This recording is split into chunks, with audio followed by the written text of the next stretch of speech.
Alright, so back to the trailer today. I have improved my welding skills. I can make nice little beads and stack dimes now. I am the ultimate welder ever to exist. No, I'm joking.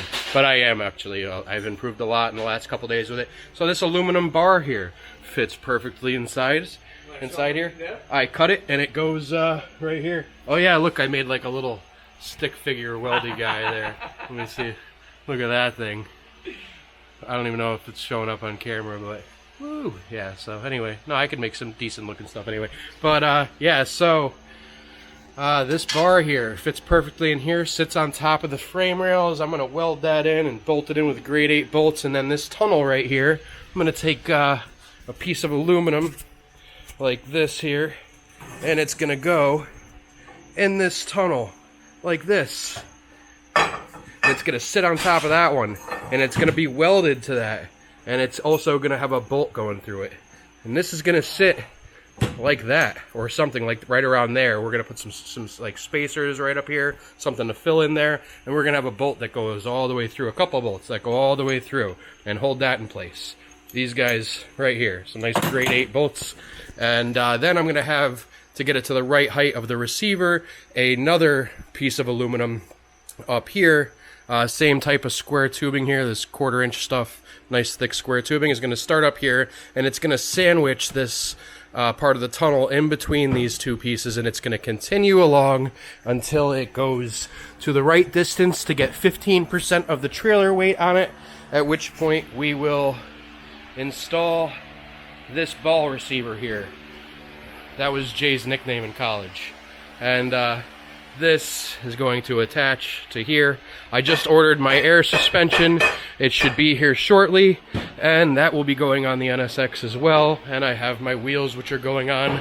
I already put the taillights and the wing, and I got these carbon fiber spoon side scoops here to match the main car.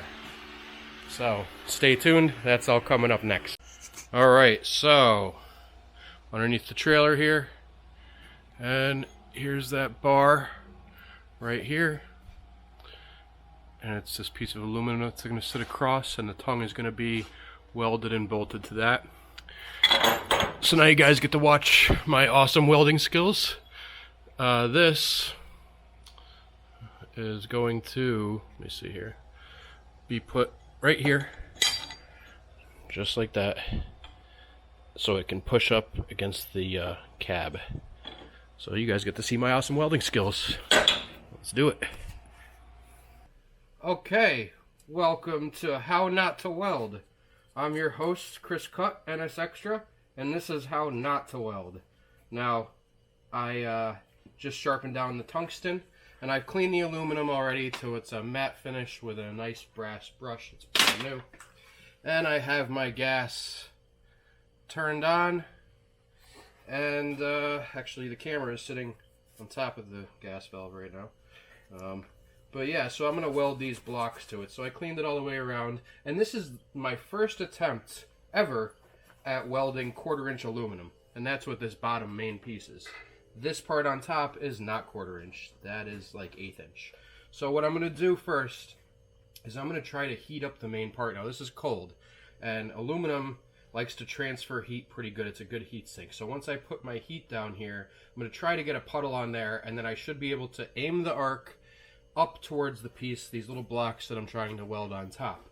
And then I should be able to have that go in nicely. Now I'm going to do some tack welds first and try to get that to work. And I'm going to have my filler rod, which I'm using 4043 for a filler rod. I'm going to have that handy to stick in the puddle as soon as I can. This may work, it may not. I seem to have better luck when I'm not on camera. I can do actually what appears to be nice, good welds when I'm not on camera, but when you guys are watching, I suck. So here I go. I'm going to try it again, and just got to get my mask here, and I think we're all set. So I'm at 70 amps now. I'm going to actually crank that to 150.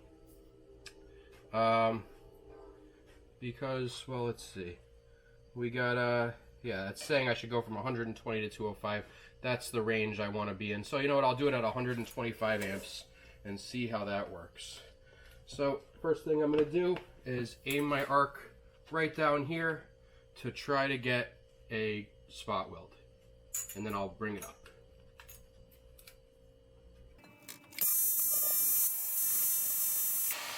So it's connected. I got a little bit of a puddle.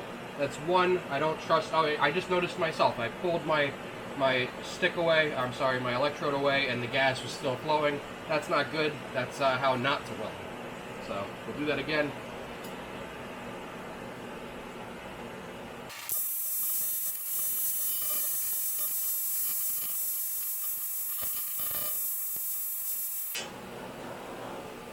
Okay, so I got it to liquefy and puddle there. I did it a little bit too soon.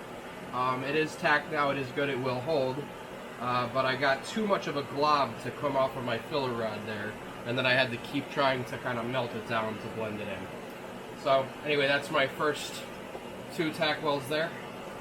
I'm going to try to do one here now.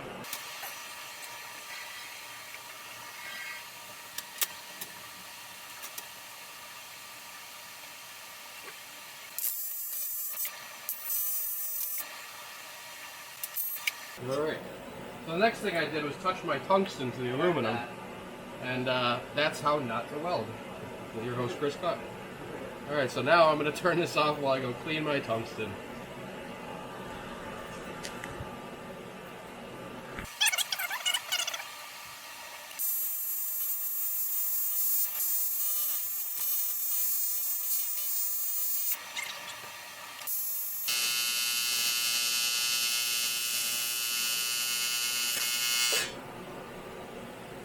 Okay, there we go. Now I got it.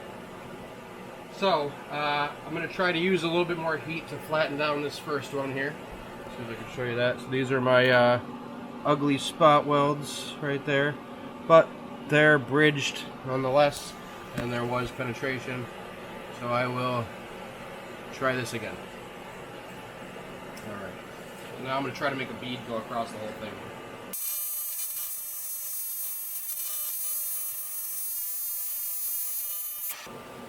So I think my amperage is too low here. I'm not getting a lot of heat. So I'm going to try to turn it up to 150 here and see what happens.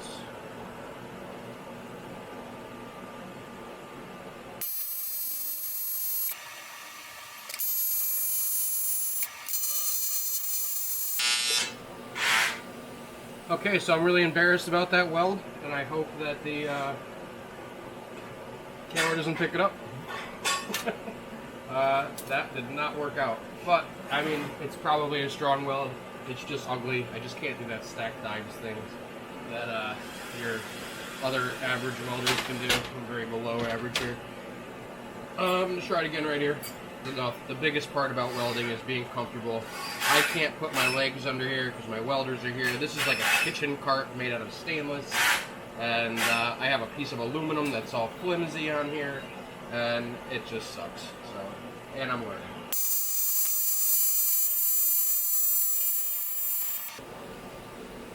Alright, so that one again, not perfect, but it is a little better here. So let me flip that around.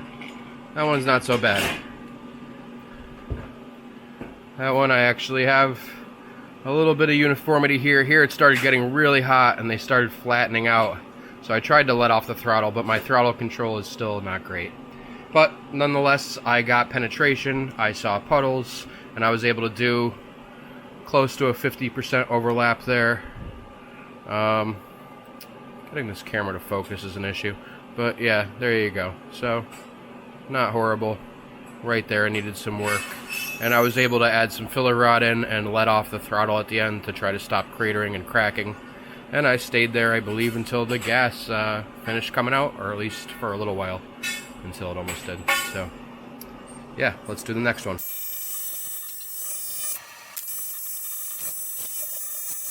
Right, my buddy Jay is getting the ball receiver installed right there with some grade 8 bolts. That's it. So this is the tongue. It won't be this long when we're done. I'm just making it super long at first.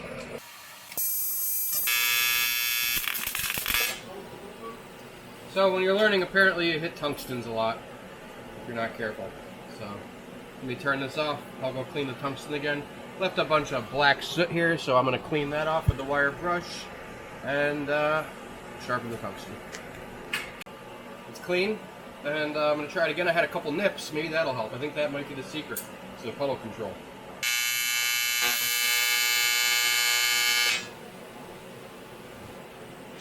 Did I touch my fucking tungsten again? I did. Why do I suck at this so much? So welding takes practice. I'm going to keep going with my messed up tungsten that's all black aluminum on it. We're going to see how this thing turns out. Well, we're going to see. Okay, so this is what a weld looks like with a contaminated tungsten. I will be able to show these over and over again. Get in here. So there you go. And at the end there, I contaminated it again, and it was just black, sooty crap. Here's what my tungsten looks like. It's actually pretty corroded and gross.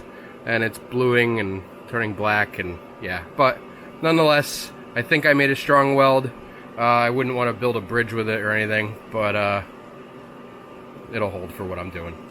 Alright, so Jay just cleaned the tungsten for me again, and I'm putting it back in the torch, and I'm thinking to myself, I really suck at this, but eventually I'll stick to it and I will get better at it. Now, alcohol may not have been the best idea, but I'm hoping that all these welds are going to be underneath the trailer, and as long as they're strong, I don't care what they look like, nobody's ever going to see them. I'm hoping by the time I'm doing all this welding, by the time I get to the front where the tongue is, where any of the welds are going to be seen, that I will be good enough. Now, I come out here in the garage and I practice sometimes when I'm not on camera, and I seem to do a lot better on thinner stuff. But we'll see how this bead turns out, so I'm going to try it. Let's see. That looks pretty good. Yeah, that one over there looks good. Yeah, both, they're getting progressively better, except for that last one I did where I contaminated the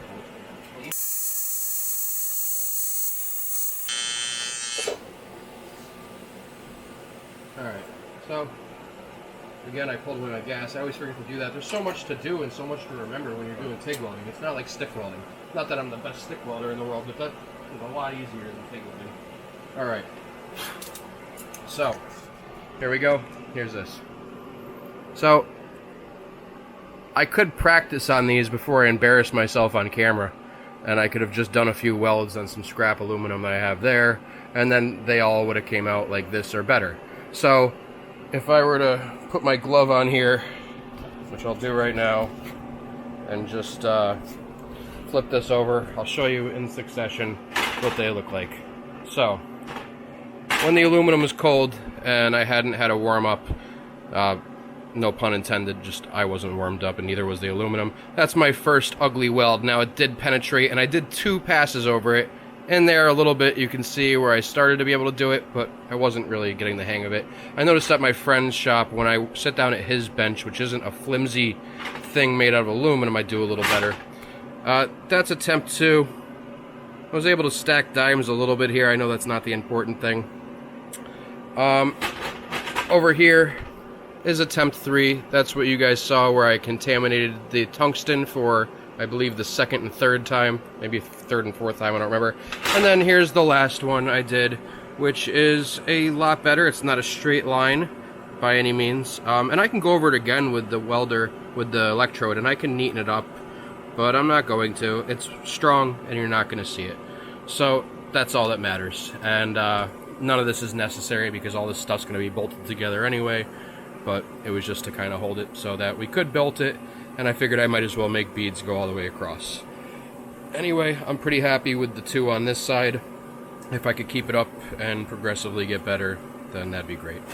Anyway, I hope you've enjoyed How Not to Weld with your host, NS Extra. We'll get the tongue in there too. Yep. Alright, so here we are. There it is in place with my beautiful welds.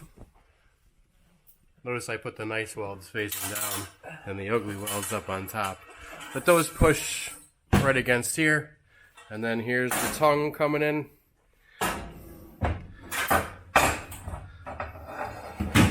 and that butts right up against this subframe here, sorry, the engine cradle. And I'll make, yeah, look, you can lift the whole thing up like that. But, so I'm going to make use of that hole and that hole by welding a plate to this so that it pulls it by the engine cradle, which someday I may modify to get a false floor in here that goes all the way across. So I could actually sleep in this thing and have more room for storage. That's a later on down the road thing, once the trailer's done. Those will be future modifications. That thing's still hot. Not bad. Alright. And, so yeah, the tongue will come through. It'll be attached to that crossbar we just made, which when you pull it just from that crossbar, you can grab this whole thing and push, and it pushes the whole trailer. Oh, that is hot, dude. So, yep. Alright, so I was going to run beads here, but I just did a couple spot welds, and now we're going to drill right up here and just put a nut and bolt in there, and that will hold this cross beam. We'll do that on both sides. Alright everybody, thanks for watching. I appreciate you tuning in. I appreciate the support. Don't forget to like, comment, and subscribe below, and stay tuned for more videos coming shortly. I try to release one every week. Thanks.